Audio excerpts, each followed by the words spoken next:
Since I'm last and I think people want to escape, I will try my best to go as fast as possible.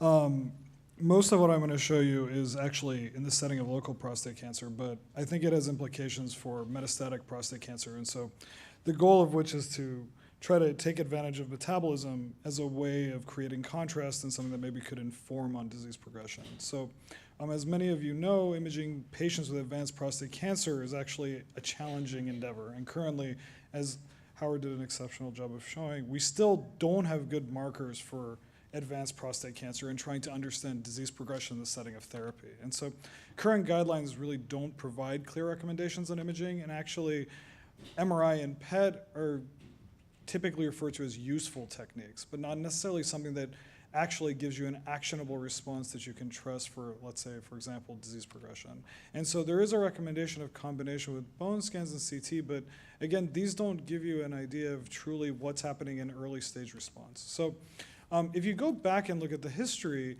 actually we've tried to look at endogenous metabolic imaging for quite some time, and there were a number of papers in the early 90s taking advantage of phosphorus spectroscopic imaging as a way of looking at metabolic intermediates. And after this was found to be not nearly sensitive enough, people started to explore proton spectroscopy for metabolic intermediates as a way of trying to look at the metabolism of prostate cancer or the change in metabolism from epithelial cells to prostate cancer.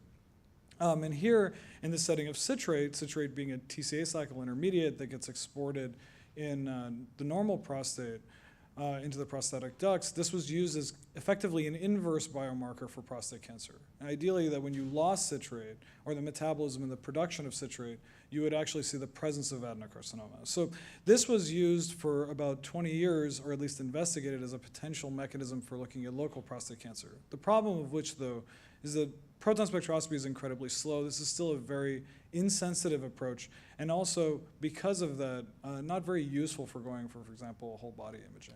And so prostate proton spectroscopy hasn't fared so well now that we've kind of progressed further into other methods like PET. So what is hyperpolarized MRI? So hyperpolarized MRI is kind of an approach to take advantage of metabolism using endogenous substrates, but to dramatically increase the signal and use that as a way now of imaging, and maybe a way that we could apply it in actually a clinical setting. And so what we can do with this approach is actually take almost any endogenous substrate and make it an MR contrast agent, then infuse it.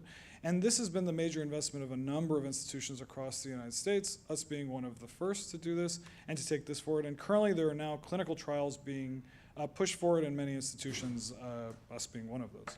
And so just to quickly give you an idea of how this works, what we really do is take advantage of an exogenous polarizing agent. This is actually a physics experiment from the 50s that's nearly 70 years old. And what we do is we take a molecule, we incubate it with a source of polarization, we do some clever physical chemistry, which I won't belabor you with. And what that does is take something which we could not observe because its MRI signal was too weak, and makes it something that we can observe. And that enhancement is incredibly strong. It's something on the order of 10 to 100,000 times. And that 10 to 100,000 times turns that substrate from something we couldn't see into something we can not only see in vivo, but also something that we can image inside of you non-invasively. So many, many molecules have been developed preclinically for the study of metabolism in vivo, and you could imagine this is a cancer cell. And there are lots of these aberrant metabolic pathways that we'd like to interrogate. I'm going to focus on one that we've now translated in vivo into patients, which is the use of pyruvate, a glycolytic intermediate, which rapidly gets converted to lactate in the setting of most aberrant cancers. And so you can see it here in the setting of a cell right above the TCA cycle, which occurs in the mitochondria, which you remember from biochemistry. So why do we care about this metabolism in prostate cancer? It's actually very interesting that citrate metabolism that you lose actually is a result of typical high glycolytic metabolism in the prostate. So what's commonly not appreciated is that the normal prostate is actually very glycolytic. It actually does a lot of glycolytic metabolism. And the change that occurs in prostate cancer is actually the way that those carbons are used. And so in the setting of prostate cancer, these carbons that typically would go into the TCA cycle and make citrate, and that citrate would come out, which is what we observe with proton spectroscopy, actually get shunted back into the TCA cycle because of transport of zinc into the prostate. So there is a series of transporters called the ZIP transporters, and they transport zinc into the prostate, and that zinc actually inhibits aconitase, the enzyme, after citrate. That's why citrate accumulates.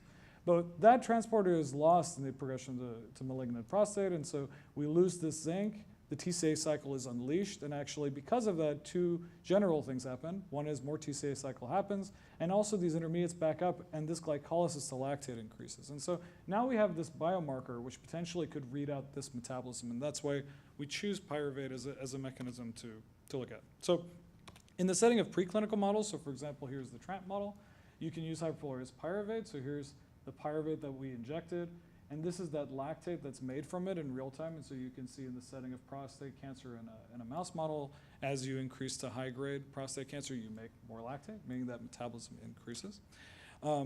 We actually measured lactate in the setting of about this is here 100 snap frozen biopsies, and found that lactate actually increases. So not only does the flux to lactate increase, but the pool size actually of lactate increases. So this kind of gives us an idea that's a biomarker. We also incubated tissue slices in a bioreactor, perfused them with the same pyruvate, and measured increased lactate, and showed that this also correlated. And so even in the setting of human tissues, we can do this experiment.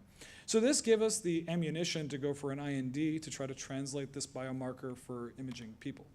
So this is how it works. So we have an IRB protocol here at Sloan that I co-PI with Hedy Risak, and we also have an IND where we produce this on site inside of our facility. We use a prototype polarizer, which kind of looks like a refrigerator. We polarize that molecule. We infuse it into a patient who's inside of a magnet. This takes about 10 seconds. And then we image the conversion of this molecule to its product non-invasively. Here you can see a representative MR of a patient with prostate cancer. And we do this literally as it happens. I'll show you a movie. And this occurs on the order of 40 to 60 seconds. So this entire exam is about 2 minutes. And so you can imagine that this could be tacked onto any MRI exam that you would be doing on a patient. We do this in-house. So this is actually our core facility here. We make this stuff inside of the core, inside of a clean room, and then we transfer it upstairs. We place it inside of this polarizer, which is on the 11th floor of the BOPS building. We do our own real-time quality control, and then we pass it through a window directly into an MRI suite where it's rapidly infused into a patient. And so we do all of the production now here in-house, and so this being the first probe that we've translated, you could imagine that any other metabolic substrate that we want to take and look at endogenous metabolism, we could manufacture on site ourselves. So this is one of our first local primary prostate cancer patients, and so you can see a typical T2 weighted image of prostate. So just to orient you, of course, this is the prostate. And this grid that is over the prostate is actually a series of spectra. So every box is a spectrum, and it has a spectrum that looks like this. And this is the pyruvate hyperpolarized that we infused at about 18 seconds post-infusion. So you can see this is a very rapid experiment. And rapidly you deliver pyruvate to the prostate IV. And then if you look now about 40 seconds later, you can see the conversion of this substrate to its product. Now we can measure those dynamics in vivo because we have very high signal to noise. So you can see pyruvate comes into the slab and then it converts to lactate, and we can measure this kinetics. And it looks something like this if you image it. So this is the lactate being produced, spiked in real time in this portion of the prostate. So you can imagine here now looking at this diffusion weighted image that this is a region of lesion, and this was confirmed in a series of biopsies. And so moving forward, we've done now a number of patients, all referrals from the urology group. And so using those, we've been able to time our dynamics. And so, of course, pyruvate in a series of patients of different sizes and shapes, even at this time scale, is delivered to the prostate at different times. And so we've developed algorithms to take care of that. And we can look at the time to max of pyruvate across all of our prostate cancer patients now. And we can get very tight dynamics now when we correct for it, and of course see a distribution of the metabolite that's derived from our endogenous agent. And interestingly, across multiple injections in patients now, we can double inject them, and so we've injected them and then waited an hour and injected them again.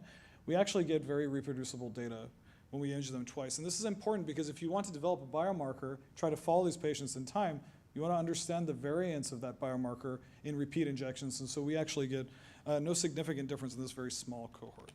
So more importantly, we've now created multidimensional images, and so here are two representative patients from our cohort. The first patient on the left, here's the step section histopathology that matches those from the whole mount. And you can see that this patient had Gleason 3, kind of bilateral disease. Actually, on the left, there's a little bit of Gleason 4 or 5 here. And here's a patient with a high-grade disease, and we have now a quantitative axis. And so you can see here that not only is the extent of the disease pretty well matched to the whole mounds, you can actually see in this patient with bilateral disease a difference in the actually higher grade, although small lesions of higher grade here quantitatively. And you can even see a dramatically increased metabolic conversion here. So this kind of gives you an idea that maybe we can try to start separating grades, not only seeing cancer, but separating it in vivo. And so if you start to go in that normalized axis across patients, you see that we start to have a correlation between normalized lactate and actually tumor grade. And then going back to that reproducibility, if you now have patients where you inject them twice, you can see that that injection the first time and the second time gives you not significant difference in the measurement. And so ideally that if you're measuring this patient twice and you get the same answer, if you were then to put them on some kind of treatment, you would expect to see that that change would be pretty sensitive to that ratio. Just to give you an example of what maybe you can see that you couldn't see before, so here's an example of a patient with an anterior apical tumor, which is pretty hard to diagnose on most standard imaging. So in the T2 weighted image, this is pretty hard to see. On the ADC map, so if you're familiar, this is a diffusion weighted image, you also can't detect this lesion, but of course in the histopathology, you can see it's a pretty large tumor. And we image this patient, you can see here's the hyperpolarized spectrum coming from that lesion. You can see it's actually pretty high and relatively easy to annotate. Now, along with these primary patients in the setting of prostate cancer, we've actually also started to image patients in the setting of other diseases. And just to give you an idea of the breadth of how you would approach this kind of metabolic imaging, here's an example of a patient with a brain met, which you can see clearly annotated here on the T1 post-contrast.